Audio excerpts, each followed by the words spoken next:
Wise Tips for Wednesday. This week we have my good friend Kevin Teel from Kevin Teel Mortgage, and we're going to discuss a few things regarding the new interest rates that we're experiencing. I've experienced these before. How about you, Kevin? Been there, done that. Been there, done that, right? We've been here. Yep. It's not as bad as it seems. We can, can't make silk out of a pig's ear, but we can work with these. That's exactly right. That's exactly right. They've So- been a lot worse. That's right. So we really want to talk about one, the interest rates and what that looks like and what that's doing to our market, that on the real estate side and the lending side. And then also, I also want to bring in a little bit about forbearance and go talk about the dangers, what could be happening with you or a friend or a family member who may have taken a forbearance on their mortgage. So we'll touch on that a little bit later. But first of all, let's, Kevin, why don't you go ahead and give us a little spiel? What's going on in the market right now?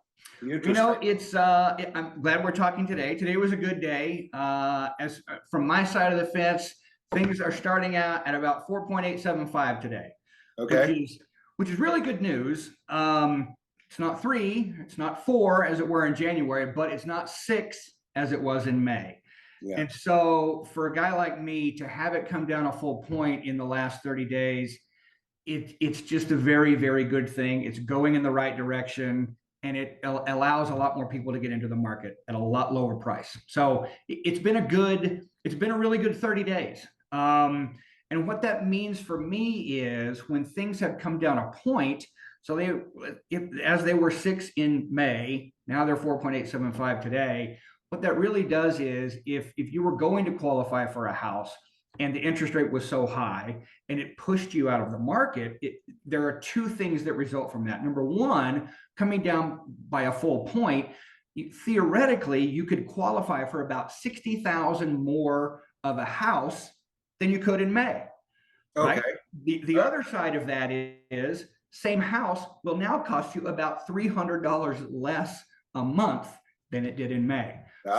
So 2 real good outcomes depending on where you're buying or how much you want to pay on a monthly basis. That's what's happened in the last month. So very good news for me and home buyers and you as well. So it's moving. Hopefully we can get the word out and get these people that are on the fence and might have been waiting in May. All of a sudden, June, July, August, okay, things have changed. Come back to us. It's a whole other story. Yeah. The story has improved greatly. Yes. Right. And that's the result. For me, I'm a big first-time home buyer guy. And just because I love the education and I love getting them before anybody else does, but it has pushed so many people out of the market. The market's open again. It's time to go. It's time to go. Yeah. Yeah, I understand. Yeah, I had a few buyers myself that were just like, we're just going to rent, and they ended up putting it into for a year lease, and now they're probably kicking themselves a little bit. We'll get them next year. That's fine. Yeah. But what's going to happen next year? What's going to happen next year? What are we looking at for next spring? The warm up. I'm looking for spring at the moment. There is kind of it's not a perfect storm, but as you well know, depending on your definition, we are officially in a recession. Yeah. And when that happens, historically, I'm going to say historically speaking, rates come down while we're in a recession, which is great news. What is also starting to happen in the market is that prices for houses are not, I wouldn't say they're falling, but they're not increasing exponentially. And so what we're looking at is hopefully what's happening here is over the next few months and through the winter and as we go on into spring, what I'm hoping for is kind of a perfect storm. Okay. Employment is still rising, which is great. The numbers are good. More and more people are coming back to where we were pre-COVID. And if we've got falling interest rates and we've got houses leveling out, it's not a perfect storm, but there's going to be a lot of thunder and a lot of rain that happen. Yeah. And I think that by the time we get to spring, there's going to be a lot of these people that have been pent up in the last 6 months that were forced out of buying or that couldn't sell. And so hopefully the goal there is for all of this to coalesce in the springtime, and the next 6 months after that will be very, very good for home buyers. Lots of opportunity, I think. Yeah. Yeah, that's good news. You know, a lot of good things happen in that Yes. going Yes, in sir. that direction. I like what's Yeah. happening. I like, you know, I was earlier this year, it was 3 days on the market and buyers were really struggling to, but now we're getting to that point where it's a little more, it's still a seller's market, but it's more even and buyers are getting a little more leverage. Uh, Good. they're getting a little more leverage on the purchase side of the house. You know, they can ask for something to be fixed on an inspection, okay, things Right. like that.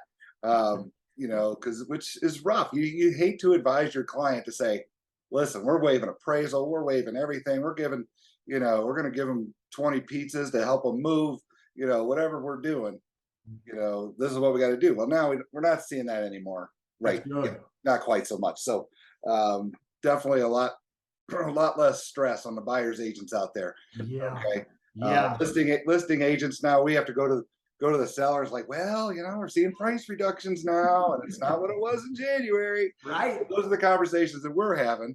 Right. But anyway, I think it's going. I like this market a lot better. It's a little more relaxed and you know, Agree. everybody's kind of getting what they want. It's not all one sided. Yes, sir. Yes, sir. Yeah. Yeah. So what are the pros thinking about the rates in the future? I mean, are we going to see, you know, something I've heard we're going to see 7. Is that a possibility, or do you think they're going to still hover around this with the I don't. recession in place? You like you said, but I. what do I you don't. personally? I don't see it going that high, Damien. I don't. I think the long-term forecast from what I have heard is leveling out. And as we get over the course of the next 6 months, things are going to start to fall because of the recession, just because of the general everything that's going on, everything concerning the recession. Rates historically fall. I do not see them going back up to 7. If they're at 4.875 right now, demand always is going to slow in the next 3 months, which is going to push rates down. As we get on into the spring, I think it's going to come to a point where you're not going to see that stuff go through the roof again. So industry experts, which are, you know, I don't like that word, but you know, the long-term forecast is for them for not to rise, remain the same, or be lower. That's what we're hoping for in the spring. Okay, good, good. Now you brought up something. You ran a quick math equation. You snuck it in there on us. I did. Yeah, you did. You ran it in there. I know what you meant, but why don't we go through that again? Because you were talking about we were talking about the difference between a point. Yes, sir. So maybe you can expand on that just a little bit for the listeners and the watchers to maybe give them a a little more clarity on what that means. Yes, sir. I've always had this formula for purchases. When you go to buy a house, my magic formula has always been $10,000 equals $50. Okay. Which means when you put $10,000 more down on the price of your house, it only saves you $50 a month. I'd rather keep your 10 grand in the bank. But that also means every time you buy a house that's $10,000 more, it only costs you $50 a month. So in that same frame of reference, when we're talking about mortgages and percentage points, I have equated a half of a point to approximately $150 a month. Okay. So whenever you're hearing rates are 5 and rates are 6 or rates are 4.5, whatever they have changed, what I think of in my head is when it goes from 4.5 to 5%, that means my monthly payment now has just increased by $150. Okay. A full point then meaning $300 a month. So it was at 6. When it comes down to 5.5, I just saved $150 a month on my purchase. When it goes down by another half, I've now saved another $150 a month on my purchase. So that is the formula when you, because people hear rates all the time, all over the place. Yeah. What's the difference between 5%? What's the difference? That's right. What are we talking about? That's exactly right. So now we know a half of a point equals approximately $150. Okay. Of course, the higher mortgage amount, that number increases, and the lower mortgage amount, that number decreases. But for knowledge sake, a half a point equals $150 a month to your bottom line. That's the formula. That's the formula I snuck in on you. You snuck it in. You didn't sneak it in on me though. You snuck it in on everybody else. You know, all my fans, right? Well, that's great. You know, so that is the news that you're giving us is that's optimistic. I think it's optimistic, but I like it. You know, I feel like you're right. I agree with you where the things are going. The only thing, there's something haunting us.